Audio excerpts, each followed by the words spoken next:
Good evening and welcome to the Oklahoma City Museum of Art and the members' preview of Fighters for Freedom, William H. Johnson, Picturing Justice. This exhibition was organized by the Smithsonian American Art Museum with generous support from Art Bridges, Faye and Robert Davidson, and the Jacob and Gwendolyn Lawrence Foundation. This museum, we would like to thank Art Bridges for its additional support of the exhibition's presentation at our museum, which enabled us to create greater access and educational elements to the exhibition's design and programming. Now, joining us for tonight's discussion, we are delighted to have the exhibition's curator, Virginia Mecklenburg. Dr. Mecklenburg is a senior curator of 20th century art at the Smithsonian American Art Museum. Her exhibitions, which have featured African American art, Edward Hopper, Norman Rockwell, Georgia O'Keeffe, and other 20th and 21st century artists have traveled to more than 100 venues in the US and Europe. Mecklenburg received a bachelor's degree and master's degree from the University of Texas at Austin, and she earned her doctorate in art history from the University of Maryland at College Park. And now, along with the museum's Director of Curatorial Affairs, Dr. Rosie May, please welcome to the stage Dr. Virginia Mecklenburg.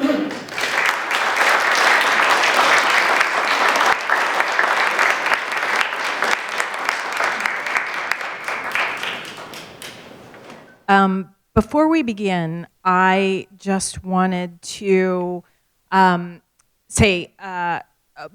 explain the accessible elements that we added into this exhibition for those of you who have gone to the galleries, and for those of you who haven't, I hope you'll get up there. We're at the Oklahoma City Museum of Art, we're always thinking about ways to make the museum more accessible. And when you go through the exhibition, you'll notice that there's 4 touchable reproductions of the works of William H. Johnson. And there's also QR codes all over the place, which if you click on them, they will lead you to an audible version of the labels. So during the course of planning for the exhibition, this was not elements that were traveling from the Smithsonian because it hasn't debuted there yet. This was something that our staff came up with, and in the process of thinking through how we were going to do this, we spent a lot of time both in person meetings and over Zoom and on the phone with the staff from New View, who gave us feedback, talked us through all the things we needed to think about. And really, if it weren't for those conversations, what you see in the gallery would not be there. So I just wanted to start by thanking the staff at New View.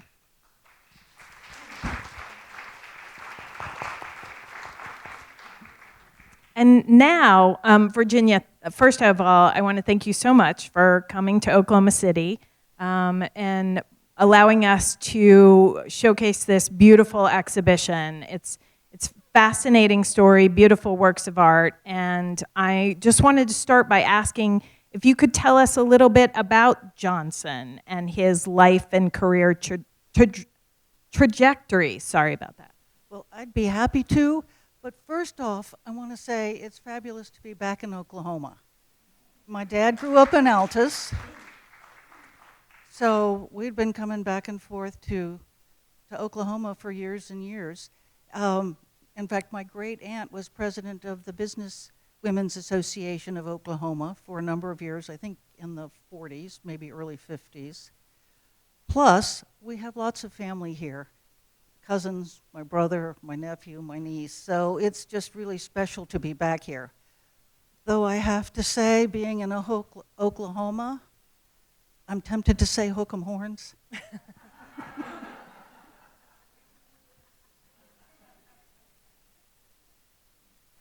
Okay, well, so William H. Johnson, who was he and how did he get to where he... A little closer? Is that better? Okay. Well, wave your arms or something if if you can't hear me. If I start waving mine, then you won't be able to hear me. William H. Johnson was a poor kid from Florence, South Carolina. He grew up in the Jim Crow South, but at age 17, he hopped a train and went to New York. He worked for, I guess, 5 years, saving his money, putting together a portfolio, and applied for admission to the National Academy of Design, which was a big deal. Well, he was immediately accepted, and by the time he finished, 5 years later, I guess he started there in 21, by the time he finished there in 1926, he had won almost all of the prizes that the Academy offered, the Hallgarten Prize, the Cannon Prize, and 4 or 5 others for particular work. Well, like all the other young artists of his generation, he wanted to go to Europe, especially France. He wanted to go to Paris. So his professor pulled together funding and for him to spend a year there. Well, he managed to spend 3 years there. But one of the things that he said in a letter back home was he said, "I am now painting as an independent man." Not as a black man, not as a student. He was there as a painter. Well, after 3 years in France mostly, and traveling around a certain amount, he came back home, went to South Carolina, visited his family, and then within a couple of months, hopped a ship back to Europe.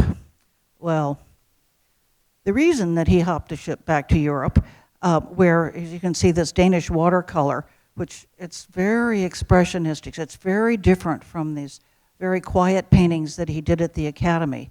It's full of color, it's full of energy, a road leading up to the top of a hill with a windmill at the top, which was right down the street from where he lived in this little fishing village, Kerteminde, Denmark.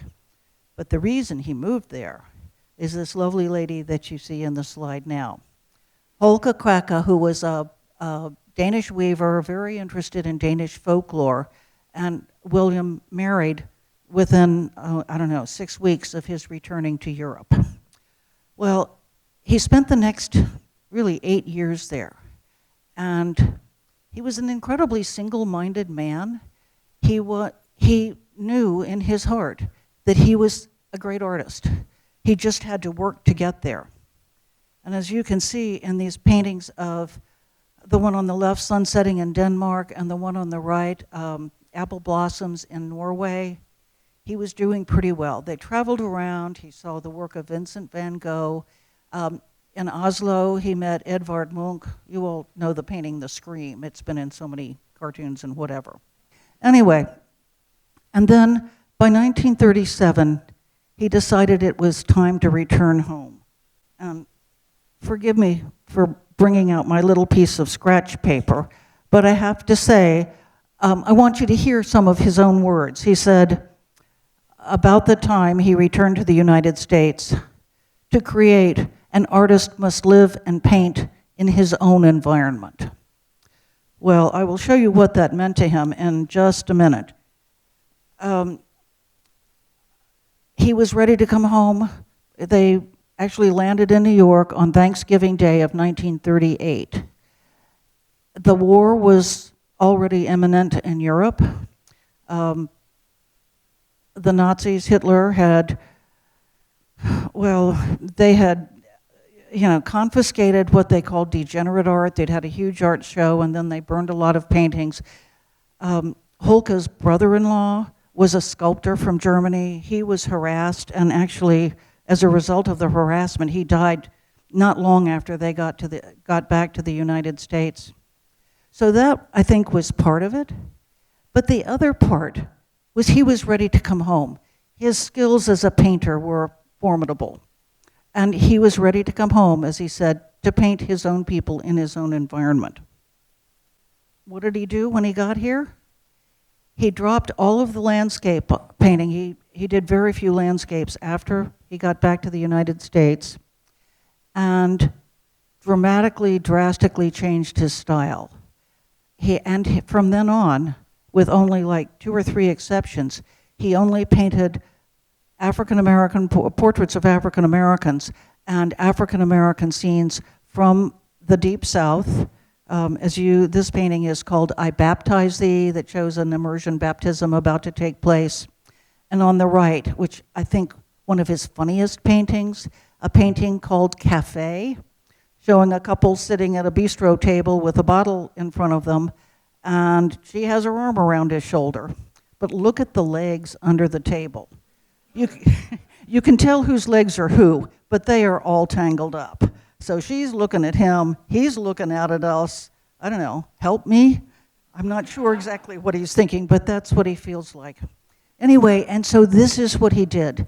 The style is flat. There are no shadows, there's no perspective. The figures are mostly outlined, but frankly, they're brilliant modernist paintings. The cafe, it's a flat painting. The wall behind this couple sitting at the bistro table, on one side is blue, on the other side is yellow, but it's not as though there's a corner. They don't seem to exist in a perpendicular space.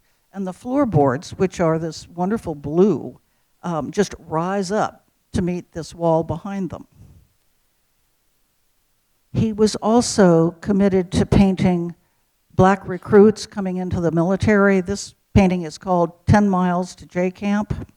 And Red Cross nurses. He did, probably 25 or 30 watercolors that I've seen of Red Cross nurses, sometimes knitting, sometimes one called Convalescence shows them beside the stretchers of men, soldiers who have been injured in some fashion. And this one, they're handing boxes of food through the windows of a train that is presumably about to depart for war.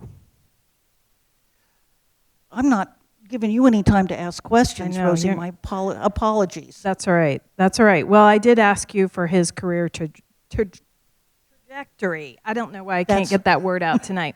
So the Fighters for Freedom is the next group of works he undertakes. And I wondered if you could talk a little bit about Johnson's process. Johnson's process in general, maybe specifically with the Fighters for Freedom, both his artistic process as well as his research process. He was a really amazing man. And for the Fighters for Freedom, which are yet another stylistic leap, the paintings are filled with people and things, little vignettes. They're like scrapbooks. It's as though he's accumulating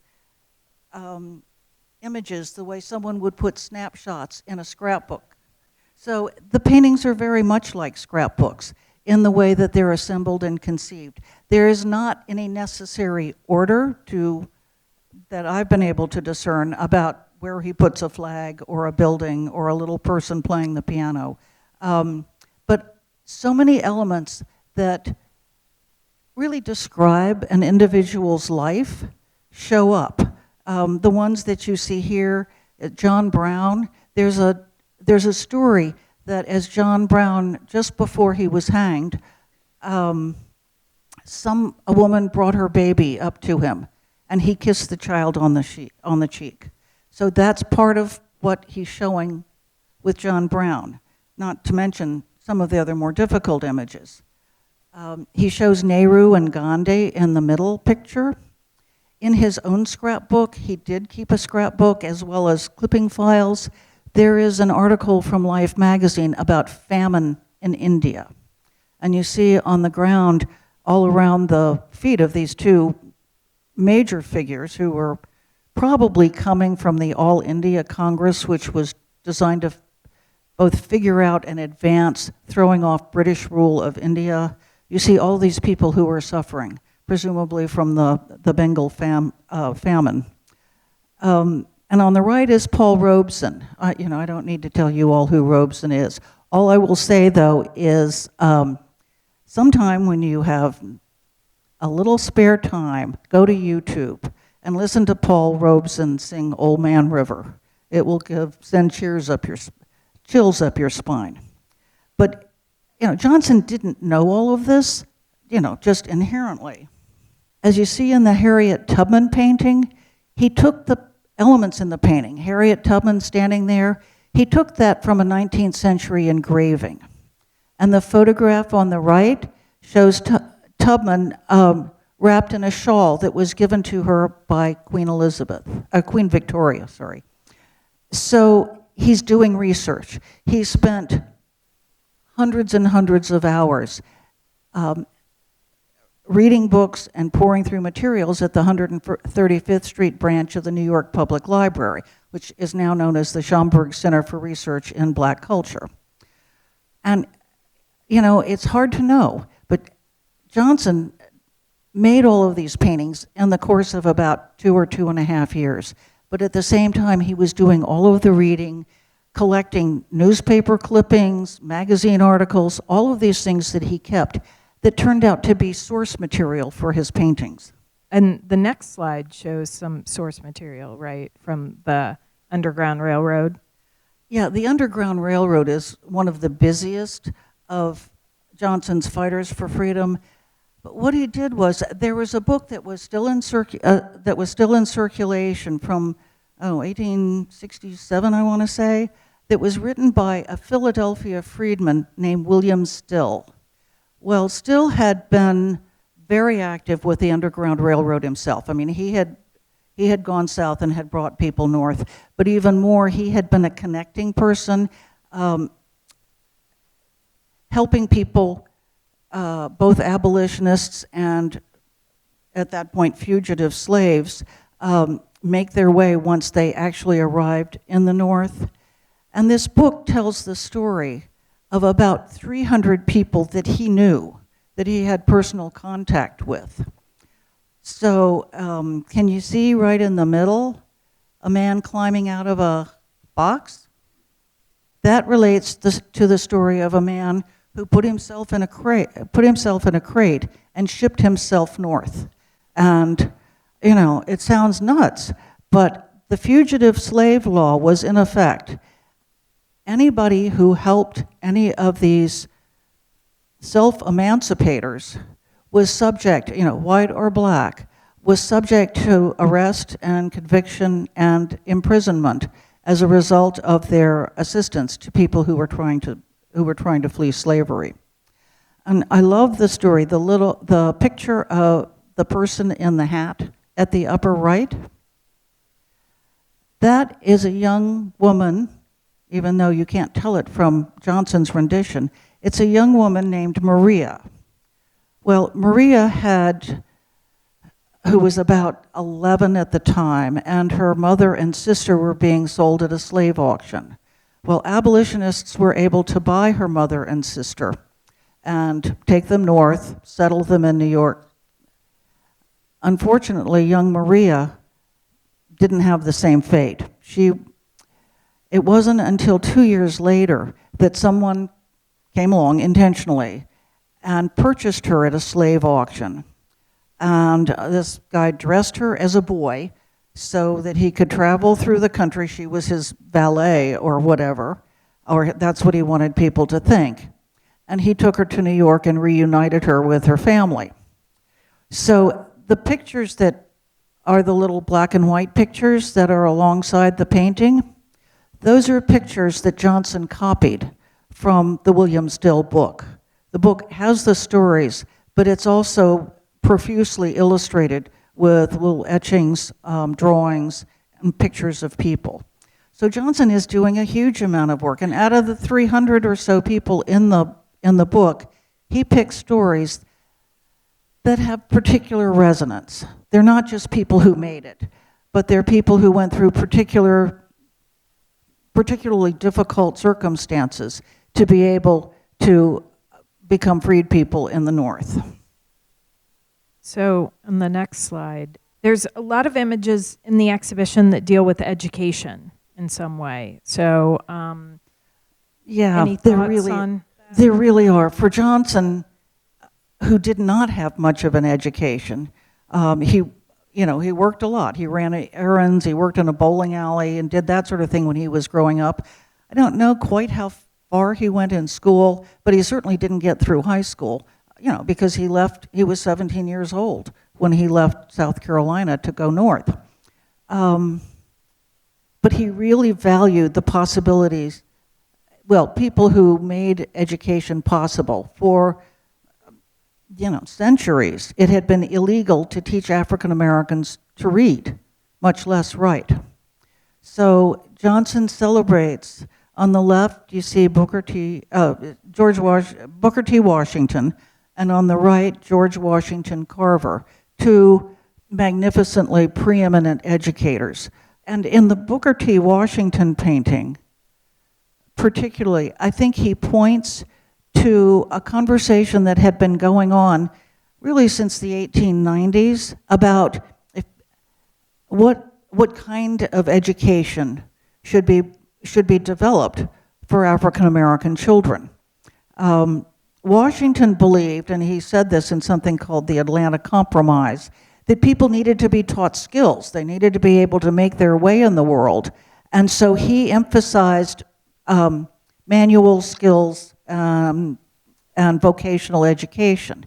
Well, there were a lot of people who disagreed with that pretty strongly, who thought, you need to create well-rounded people who have farther options. So on the left side of the Booker T. Washington painting, you see implements for farming, for carpentry, that sort of thing. But on the right side of the painting are the implements that we use for art. Musical instruments, a palette that shows brushes coming out. So I think Johnson is acknowledging that this has been a conversation going on both within and outside the Black community for, well, by this time, decades. Yeah. And then on the next slide is the women And builders. let me just say about the George Washington Carver painting, you all will recognize a lot of the elements in it, even including a couple of peanuts, even though that was probably not Carver's most important contribution. The most important thing he did throughout the South was to teach crop rotation, because the soil was getting burned out with constant farming of cotton. So soybeans, sweet potatoes, other kinds of legumes were not only a good way to keep the soil functional, nutritious for the plants, but it was also a way to teach subsistent farmers to raise crops that would help their own diets, which were generally not well nourished. And then I just wanted to throw in that there's two paintings of Booker T and two paintings of George Washington Carver. So There are. All four of them are in the show, but we're only showing you two of them at the moment. And this amazing painting is his celebration of this particular group of women. One of the things you realize when you have a chance to look at more of Johnson's work is that he values the work and the contributions of women equally to those of the contributions of men. This is not a one-sided story in Johnson's work. Anyway, this painting is called Women Builders. And most of the women here established schools. There's Mary McLeod Bethune at the lower left with the long, where you can see the white blouse under her jacket, who established what's now Bethune-Cookman College. And each one of these women made some major contributions to education. One of them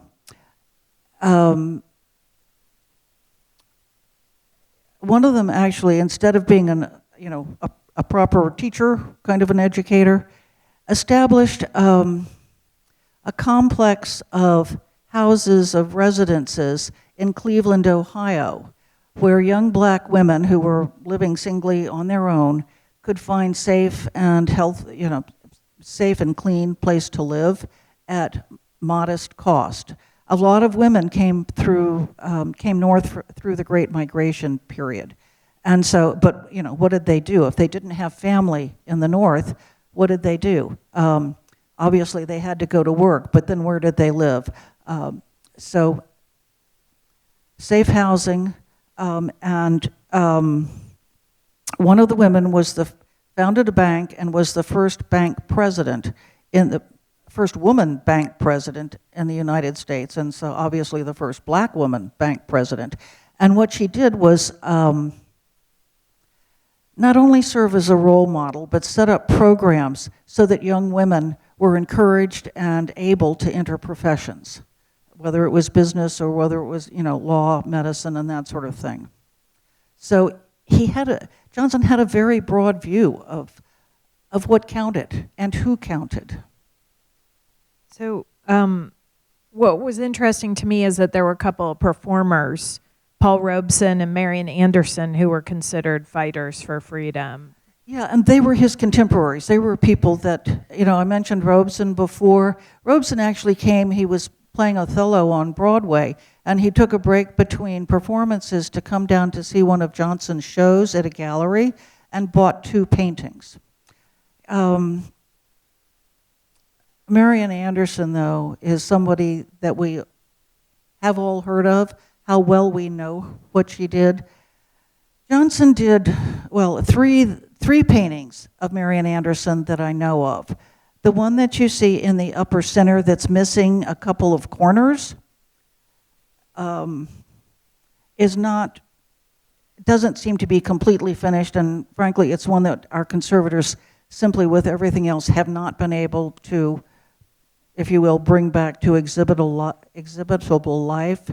Well, that shows Marian standing on the steps of the Lincoln Memorial on Easter Sunday in 1939, singing a concert because she has been denied being able to perform at the Daughters of the American Revolution's place right in Washington called Constitution Hall. And this was a huge, big deal.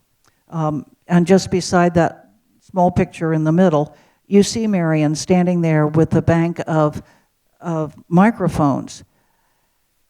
And below that, as we were talking about it looks like it's the scene of the National Mall when Martin Luther King was giving his I Have a Dream speech. It's not. It's Marian Anderson's Easter Sunday 1939 concert. 75,000 people came downtown, and a reported another 70 million people listened on the radio. But the thing that I find interesting, and Johnson had multiple images and did multiple sketches of Marian in his papers, the papers that he kept.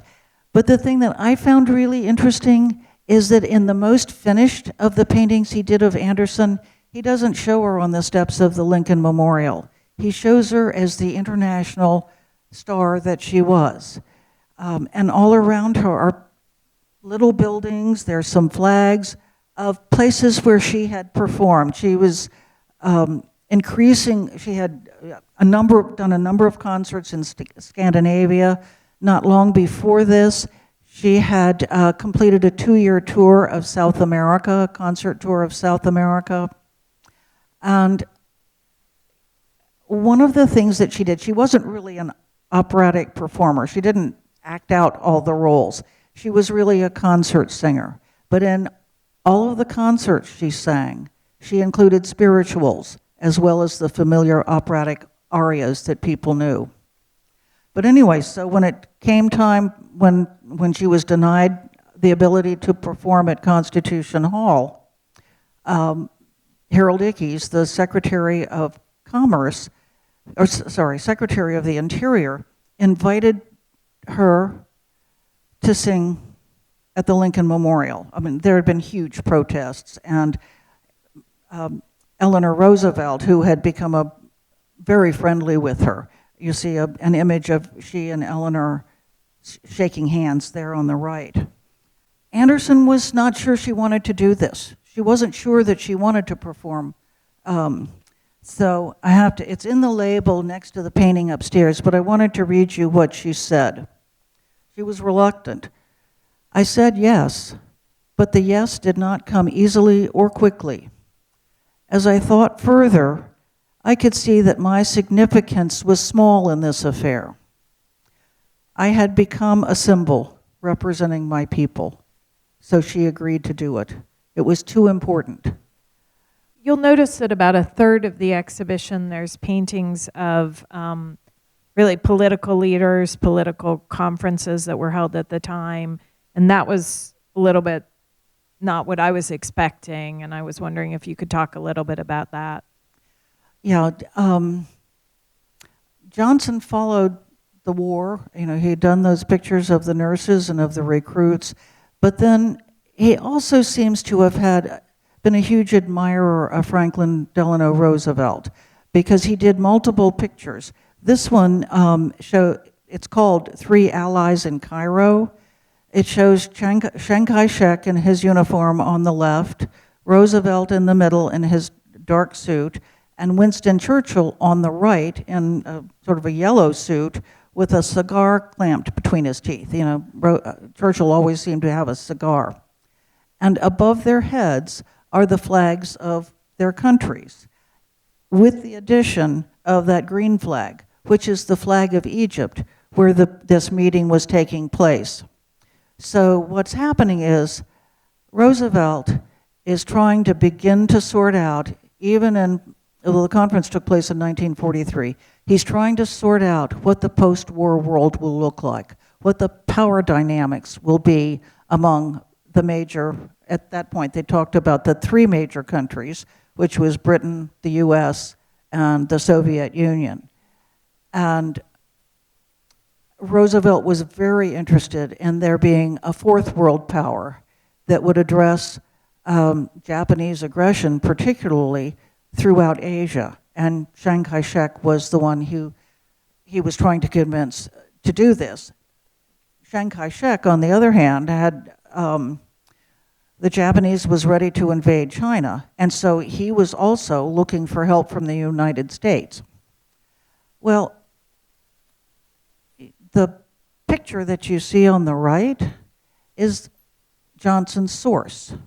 It's from Life magazine, and you see the top of the page, which you see the whole page on the bottom. The top of the page is about the conference that followed. It's the little picture at the bottom, which I've blown up and is unfortunately pretty fuzzy. At the top is the image that he copied.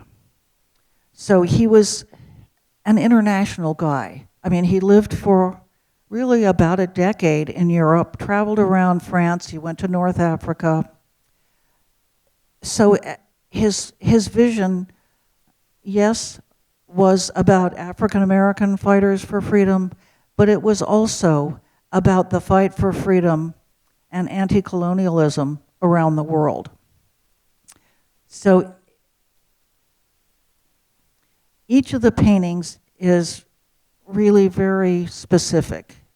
It tells specific elements and incidents in each of the fighters' lives. In some ways it locates us in time. Some of the images are really tough. There are scenes of lynchings, and some of them have crosses where those who have been killed have been buried.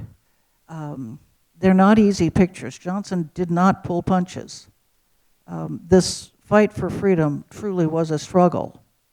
And he wanted to make sure that we understand not only the triumph, but also the trials that people had to go through to get there. So Johnson created these as a series. And did he ever exhibit them together? Well, I'm happy to say that they are finally united as a series. That not all of them are here. I only just found another one in an HBCU collection about a few weeks back. There are some more, but this is the series that he did. In fact, in the fall of 1946, summer of 1946, he, in a letter to his wife, had died in the meantime. She had breast cancer and died. So he was pretty distraught about that, and he wanted to go back to Scandinavia, to Denmark and Norway, where they had spent so many really good years. So he's writing her family to say, you know, I'm going to come back. And what he says is,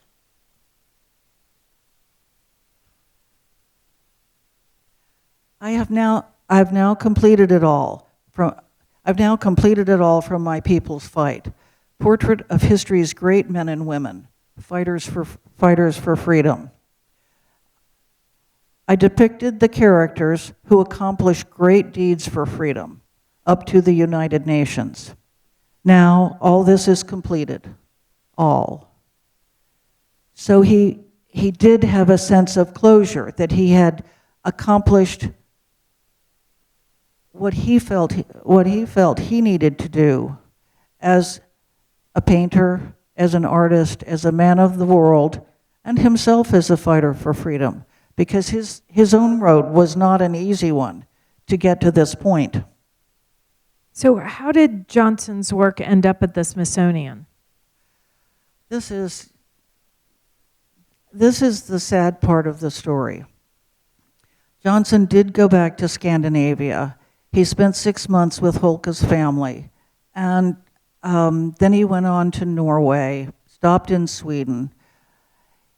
It turns out he was suffering from a form of brain deterioration, and increasingly his wife had noticed this even before she died, that he was, quick to anger. His behavior was erratic.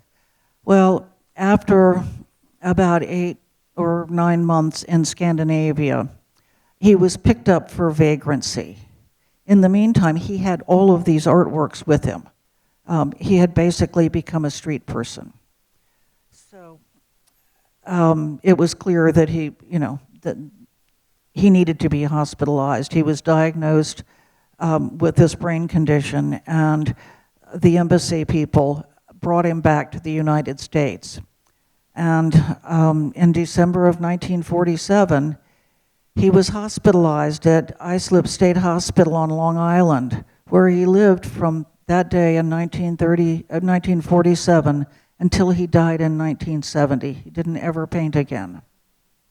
It's a truly tragic story.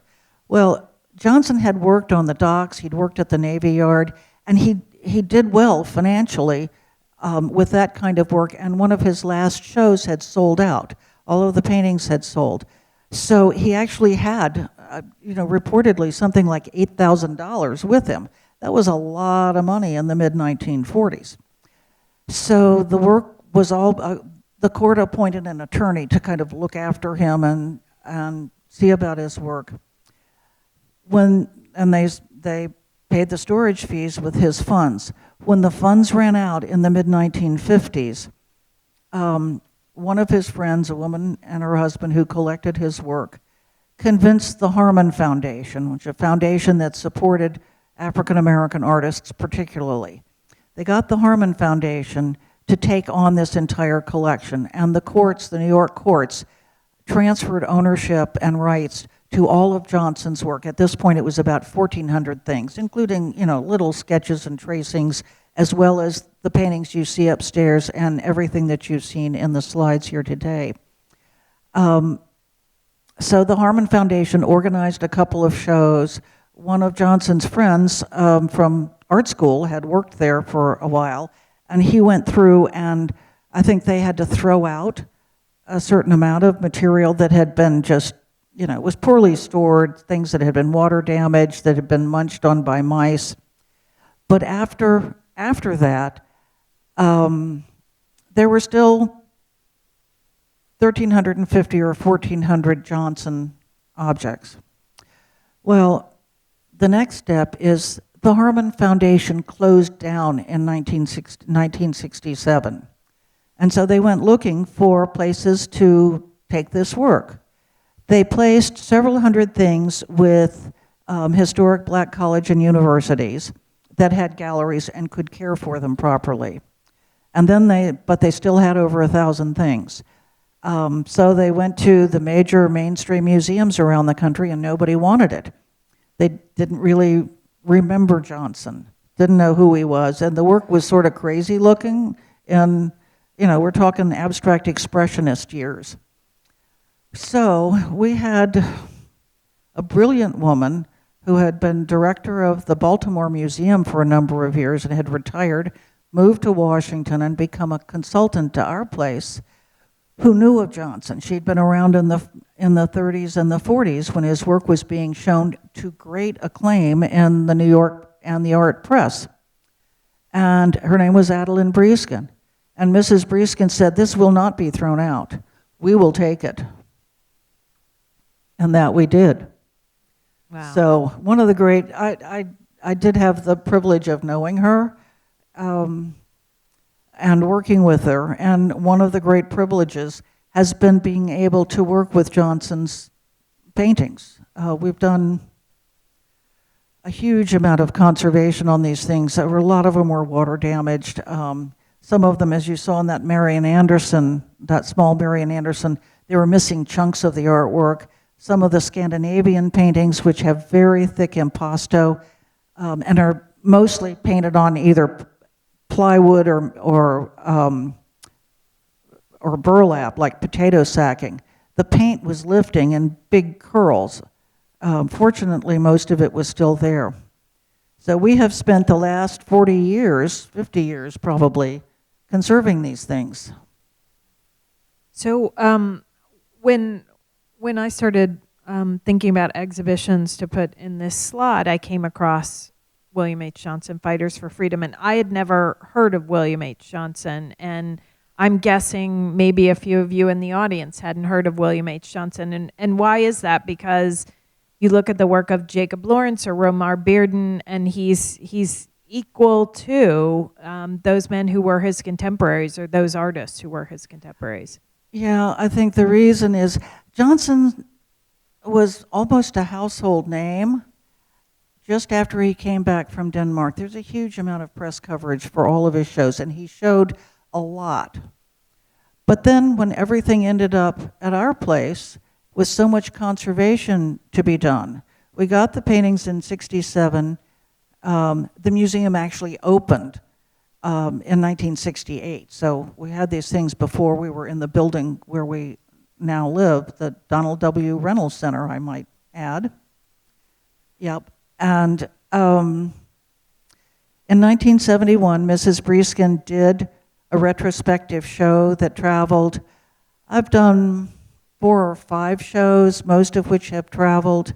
But unless Johnson's work is out in the world, people don't have a chance to see it. We always have probably 30 paintings on view at any given time. But even so, if you don't come to Washington, you don't see any of those. So, part of, if I may say, my mission with this show is to get this body of work, which has not been shown together since 1946, out into the world, and to begin to introduce Johnson to current audiences that I think are much, much more receptive, both to the artwork, the fact that it's narrative art, so much of it, figurative art, and the fact that it's, what can I say, it's brilliant painting. And so I think at this point, the more people who are able to see it, the more Johnson's name will become ideally a household word. There's a lot of interest in work by historic African American artists right now. So we're hoping to connect with that scholarly interest and public interest too, I think. Yeah. I have a couple of questions in my mind. The first one, there's a panel in the exhibition, and you can access it via QR code that talks about Johnson being, and what he was doing in Fighters for Freedom, being part of a kind of a movement at the time. Yeah, the idea of reclaiming history in the 1930s and 40s. Carter Woodson had established Negro History Week in 1926 and had started publishing the Journal of Negro History in the 20s. So he was part of the impetus, and part of this interest in history also ties into the education interest of Johnson's. People are starting not only to look back at figures, but they're also looking back at movements and activities. There are a number, Charles White, You have a beautiful Charles White drawing upstairs, or print in the show Art and Activism. Art and Activism upstairs. Charles White was just one of maybe a dozen artists who painted murals featuring Black history and Black figures. One of the people that Johnson did not paint, whose name will be familiar to you, of course, is Sojourner Truth. But some of these same people.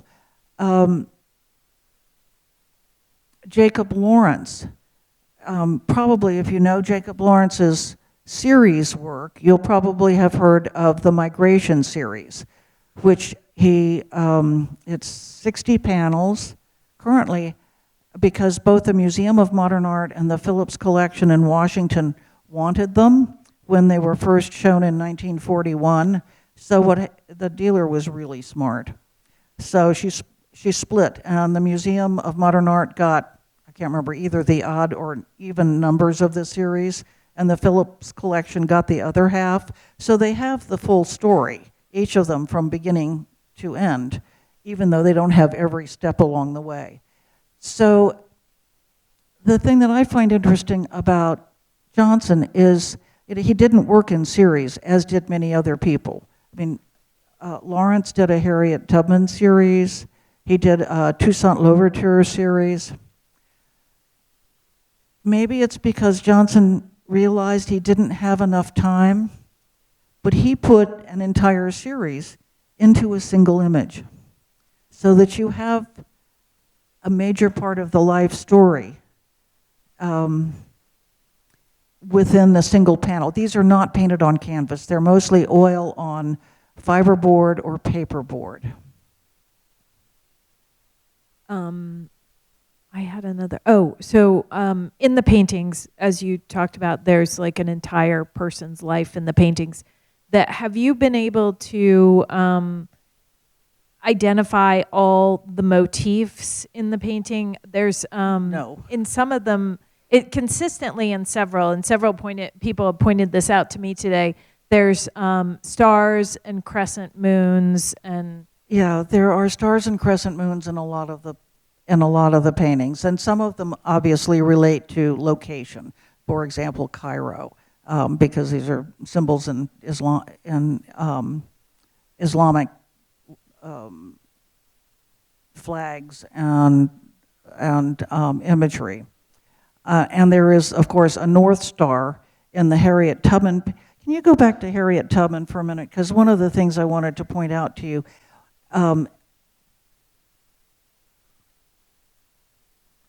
you can barely see it in this slide, but you know it's Harriet not only because of the clothes that the striped dress and holding the rifle, but the North Star, which is constantly associated with Harriet Tubman's as the conductor, probably best known conductor on the Underground Railroad. But also notice around the sides of the painting and across the bottom, they're little railroad tracks.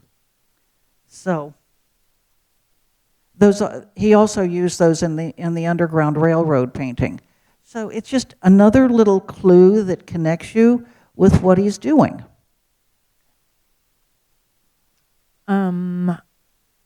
Is there anything else you want to tell us about? Or else Well, I'll if open it people up. have questions. Yeah. Questions? Yes. Do you know why he switched from his style when he was first in Europe to this more flat style? I'm going to just repeat the question for the recording. So Virginia was asked if she knew why he switched styles from the style in Europe to the more flat style that we see in fighters. Well, I think there are a couple of reasons. The difference between his style when he was at the Academy and his style in Europe is pretty dramatic. He was learning. He was trying to figure out who he was as a painter. But I think once he came back to the United States and determined to paint the lives of African Americans in the South, in New York, and ultimately the fighters for freedom, he wanted them to be legible and understandable and speak to people who didn't, who maybe had never looked at a painting before.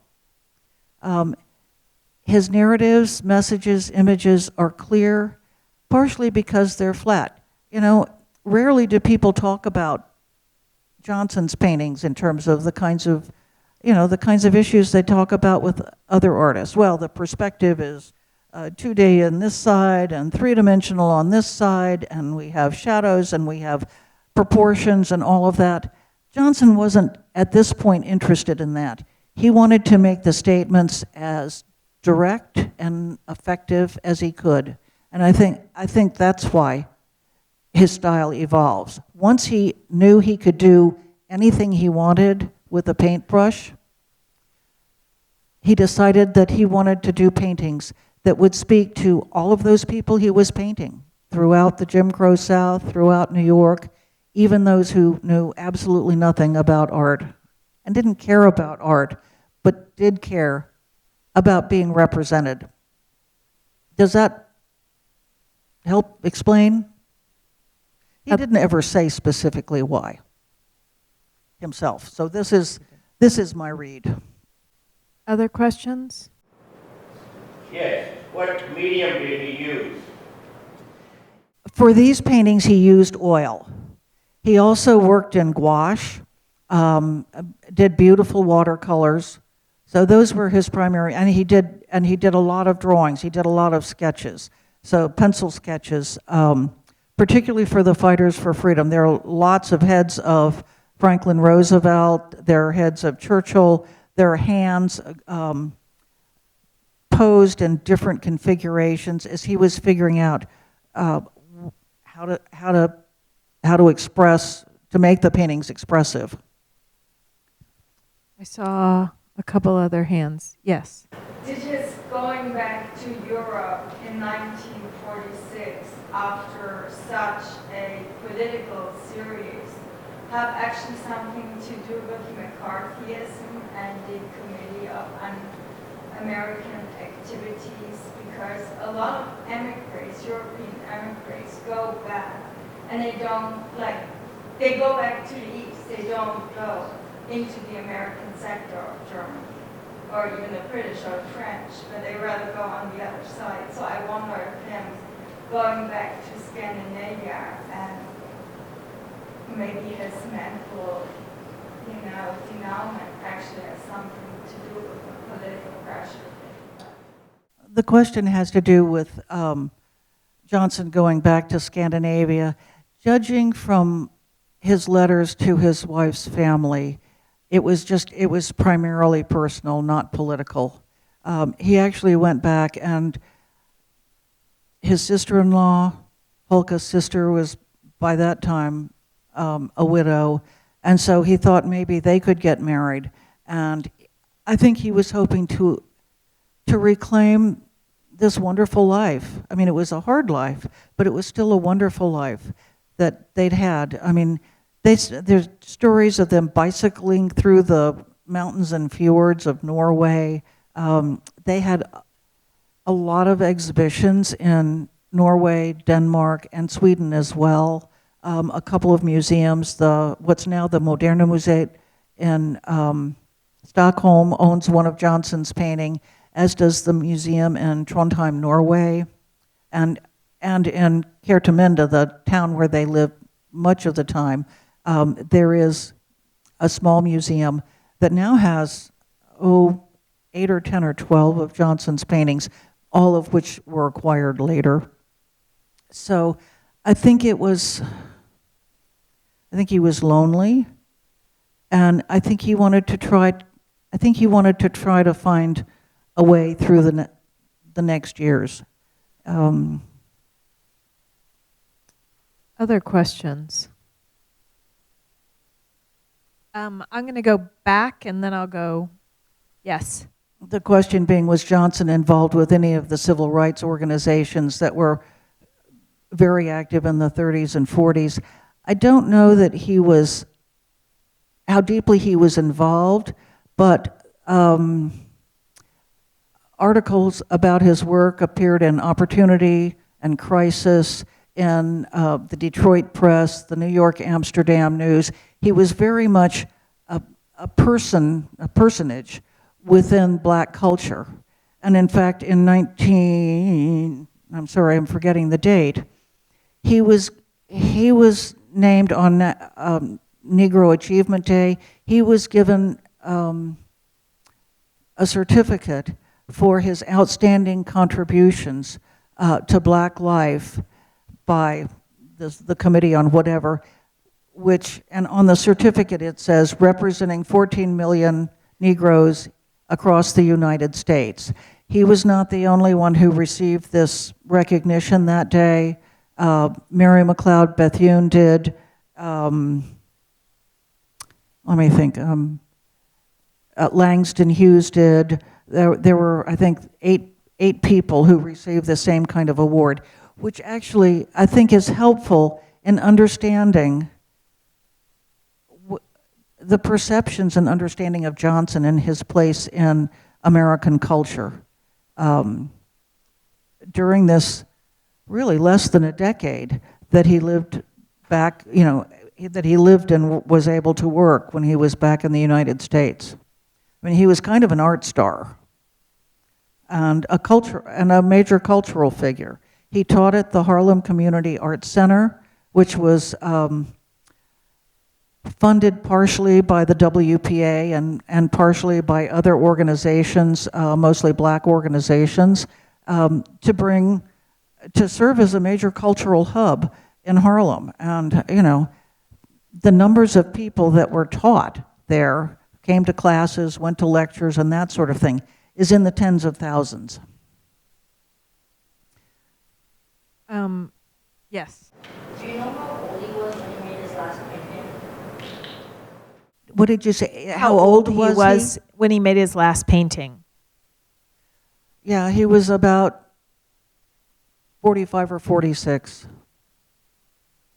And that was it. I mean, he started, because he started as a kid. One of the reasons he wanted to go to New York was he wanted to become a newspaper cartoonist. That was his lifelong dream. When he was a kid, he copied cartoons. Mutt and Jeff was one of them, not a cartoon that's in much circulation anymore, but he copied cartoons and he was encouraged. His teachers encouraged him because he was very good at drawing. And his family, can you imagine letting your 17-year-old get on a train and go to a place that is so far away? You don't know that you'll ever see this person again. But his parents, his mother, because his father had died, his mother has such strong belief in him as a person who would accomplish his goals that she let him go. I don't know that I would have had that much faith in my kid. We have time for one more question. Yes. Rosie, I'd like to know if you all know anything about after he was hospitalized. Since he lived so long, was he just mentally too far gone to ever paint again? Was he not allowed to? Did he not want to? Well, I will tell you another chapter to this very sad story. I had done a William H. Johnson show, I think it was in 1992, and about 6 months after that, a man showed up at the museum, knocked on the office door, and came in. And he had been an orderly, he said, at Central Islip State Hospital. And he said he was there when Johnson was there. And he said Johnson told them all that he was a great artist. And they all thought he was delusional. And what his capabilities were at that point, who knows? But he was telling the truth when he said he was a great artist. But no work survives. If he did any work in the hospital, nothing survives. And from what I've sort of anecdotally heard, he didn't have anything to work with. He didn't have paper, pencils, paints. So it's very hard to know what those last 25 years of his life were like. All right, it's 7 o'clock on the nose. Thank you so much, Virginia. The exhibition will be open for another hour, so please go see it. Well, thank you all, and I do just want to say a special thanks to Rosie, Byra, Tori, the whole presentation and interpretation and curatorial team here. The work that they have done to make Johnson's work count is astonishing, creative, smart. You know, you all have done a brilliant job with this show. I've been living with these paintings for half my life, and particularly with the fighters, solidly for the last 4 or 5 years as they've undergone conservation and as we've done research on all these fighters. And I have to say, you've done us proud.